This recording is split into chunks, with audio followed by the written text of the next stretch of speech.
You have been well trained, my young apprentice. They will be no match for you. Yes, my master.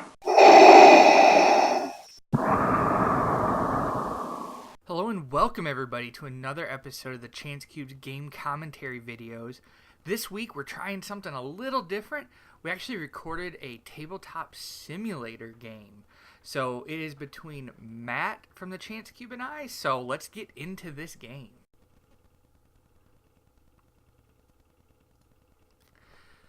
So welcome everybody. As I mentioned, this is a tabletop simulator game between myself playing eHan, eRey, and Matt, who's also one of the bloggers on the Chance Cube, playing eJango, eVeers. This is about the third-ish game that I've played using Tabletop Simulator, so you'll notice that I do random things at times. Part of it's because I really don't know what I'm doing half the time, but hopefully this goes well. We'll see what everybody thinks, and if you can leave some comments and let us know if Tabletop Simulator games are something that you would like to see more of. It's definitely something that we are capable of doing and would enjoy bringing to everybody, and it's also something that we could potentially stream live. So let us know if you guys are interested in seeing more of these. We'd really like to do more if people are wanting to see them. So you'll see we're drawing our opening hands here. This version of eHan that I was playing was something that I had put together a long time ago and hadn't updated it, so you'll notice that it's a little on the odd side for what's in it, but it still is a decent deck. There's a lot of edits that I have done and like to do to this deck that I just hadn't gotten around to. So you'll see I'm getting rid of most of my hand here. Not a huge fan of what I was drawing. You also notice that I accidentally dropped the one with the force out on the table face down, so it made a dice. And I was like, hey, let's just drop it into Oblivion. And it teleports onto Matt's side of the board. So, I mulligan for 3. I don't really remember how many Matt mulligan for. I think 2 or 3 as well. So, drawing back up, and then we'll be rolling our hands and seeing what we get. So, I got some good upgrades in my opening hand. I got 2 of the DL44s, Jetpack Force Throw. So, I have the ability to come out strong with this deck. Especially against eJango eVeers, you really want to be able to take out at least one of their characters early in this game. Otherwise, things go downhill quickly. So we roll, and I get quite a bit. I get 7 to Matt, not 7. So we're figuring out which battlefield to use. I believe that we go with the Imperial Armory, so that I can get shields on my characters to start with.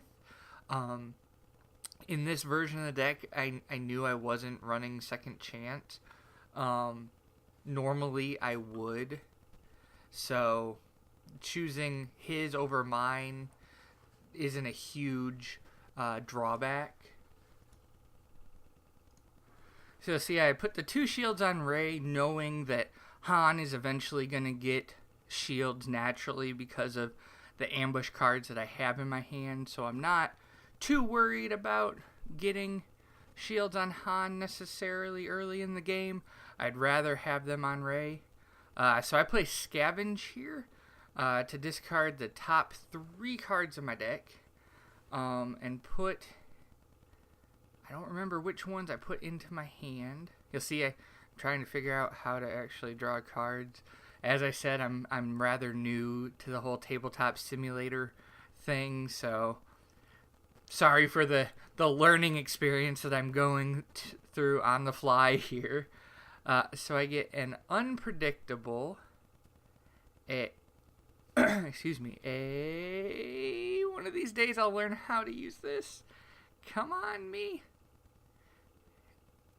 A scramble and a smuggling. So, all events. So, they all go to the discard pile. Sadly, I would have liked to have that unpredictable, just for the fact of it being ambush, so that I can control some of Matt's dice potentially, and also gain shields on Han while doing that. So Matt rolls in eVeers, gets a 2 blaster and a 1 shield. So pretty good roll for him.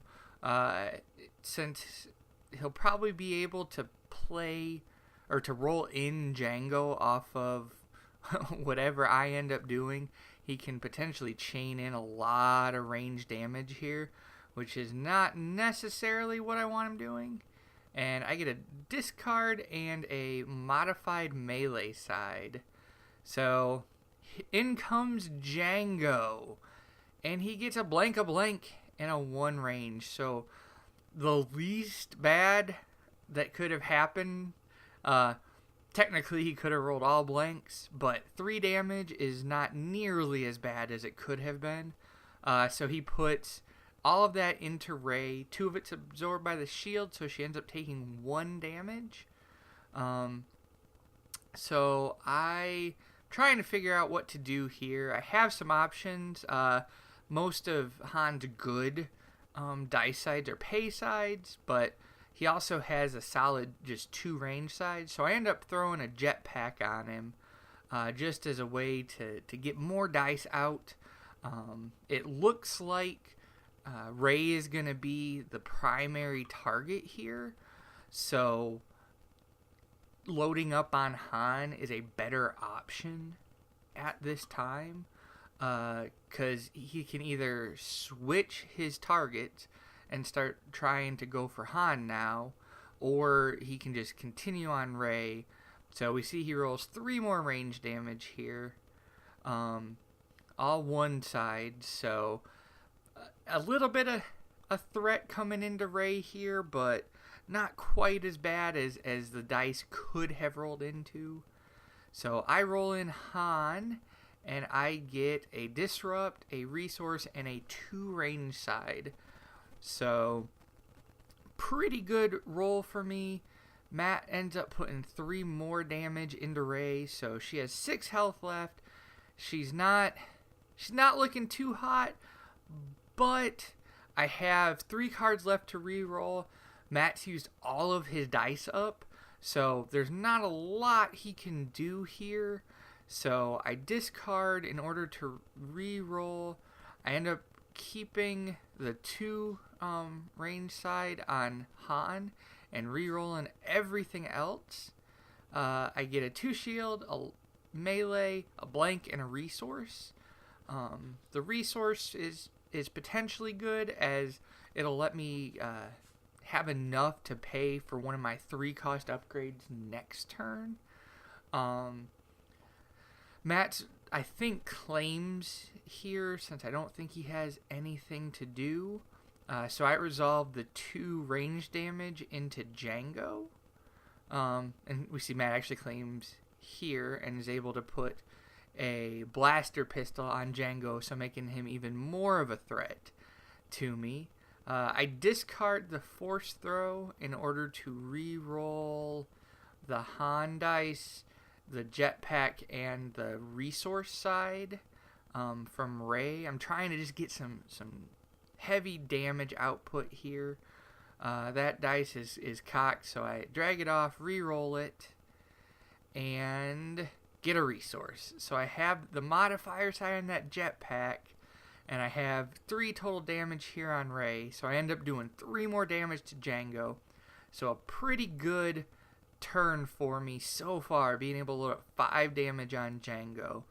So the best option I have here is to discard this and try and re-roll that Han dice. If I can get the 2 damage, I can get rid of eJango on the first turn. Sadly, I get a resource, so I take a resource, I got rid of all my good upgrades, though. Not all, but some of them this last turn in an attempt to try and kill eJango. Sadly, that wasn't quite attainable. If I could have got something to link that modified side up, I probably should have kept the 2 range dice from Han instead of resolving it before re-rolling. That way I have something to do there in that situation. So Matt plays On the Hunt on eJango. Gives him an option to get rid of the shields on Han. So always a good option. I pay 3 for a force throw on Rey. Putting it on her gets me the extra action here. So it's a net gain for me. I use her to roll in and see what I get here, knowing that eJango's probably going to come in. And I end up rolling 2 blanks and a modified resource side, so not a good roll. And Matt has the potential to just roll in here and just obliterate Rey. And that's pretty much exactly what he does. So he's able to put 6 damage into Rey here and just take her out of the game. We see that he accidentally flipped a couple of dice to the side, but we knew what they were. So he was able to put 2 damage into Han and 6 damage total into Rey there. So not a good opening to this round for me. It hurt. He was also able to get rid of all of the dice off of eJango there in 1 activation. So there's nothing I can really do to control his dice. So I end up just rolling Han in here, and I get a 2 shield, a 2 disrupt, and a blank.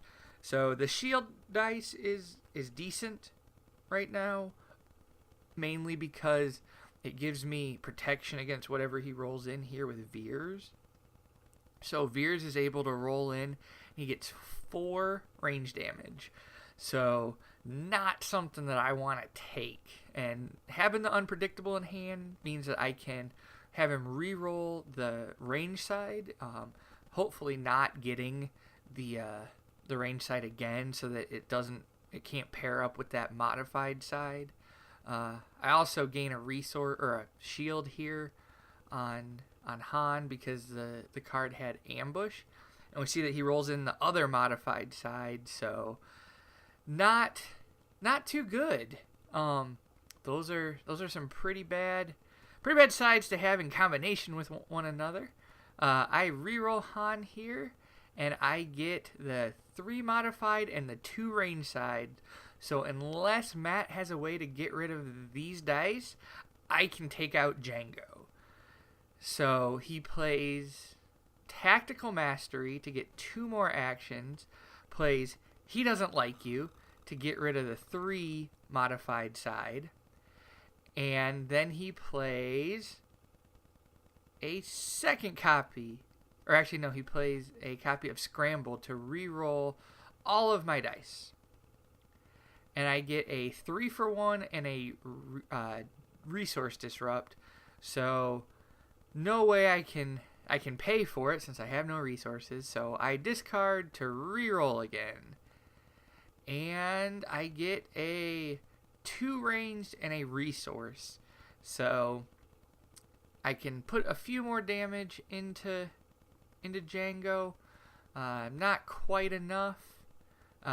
I end up putting 2 damage into him, putting him at 7, and gaining a resource again. So I had the option or the chance there to kill eJango, but sadly Matt had the cards he needed to get rid of my damage there. So draw back up into some new cards, get a draw attention, which would have been awesome earlier. So I also have a holdout blaster, smuggling. So if I want to gain more resources, I could smuggle that draw attention out of my hand in order to play some more stuff. So I play the holdout blaster here to gain a shield on Han. I had forgot to gain the shield off of the previous ambush action.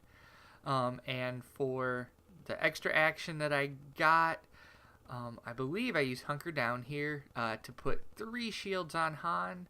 That way, Matt can't just roll in here and just get a great roll and take out Han. He has to deal with those shields. He gets a blank and some shields of his own. So it's back over to me, and I pay 2 resources in order to overwrite that Hunker Down with a jetpack. So trying to get some more damage potential out here. Actually, no, I pay 2 resources.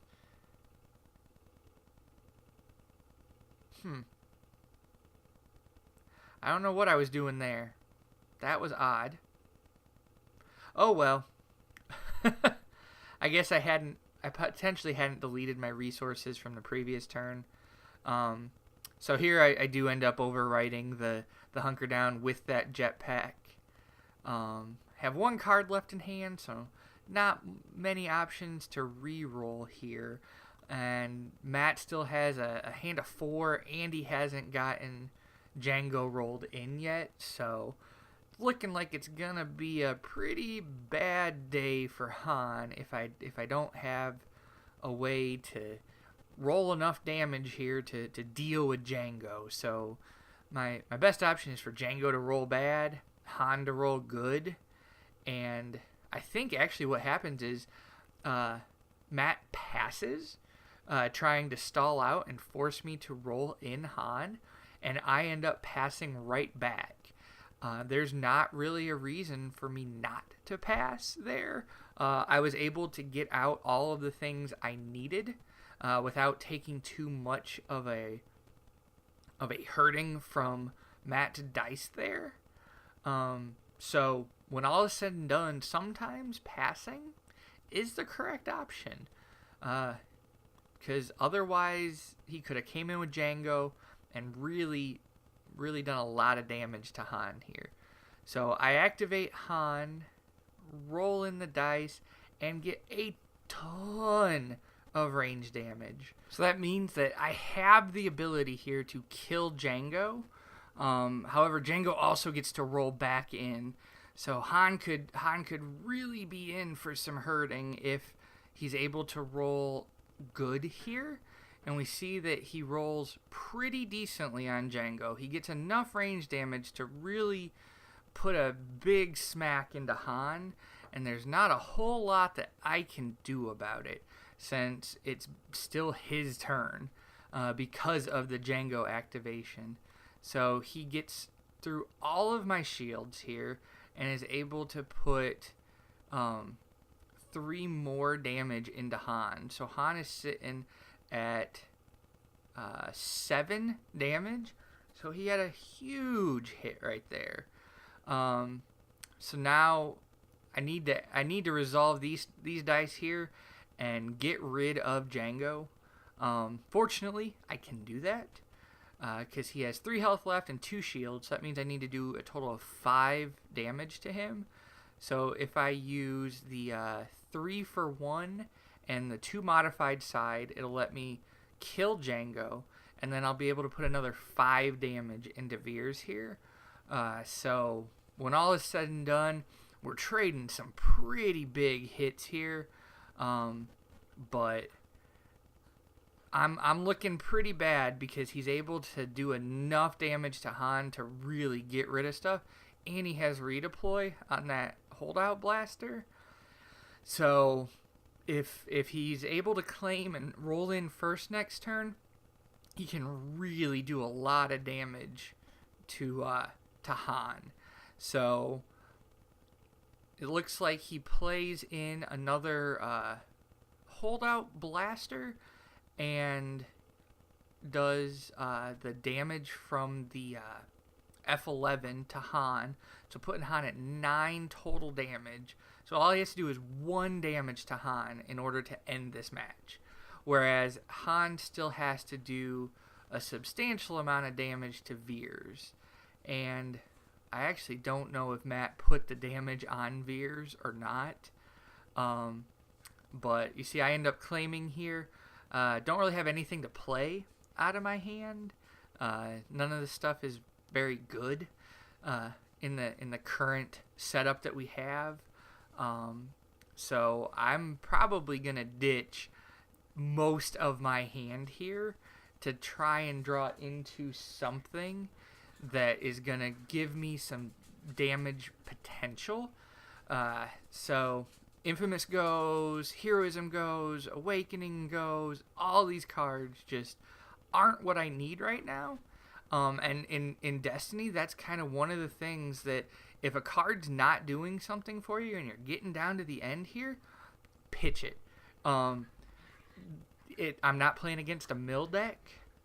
You'll notice a lot of people, they'll hold on to cards because, oh, that card might be useful in this situation. But if you're not in that situation, it's not doing a whole lot for you.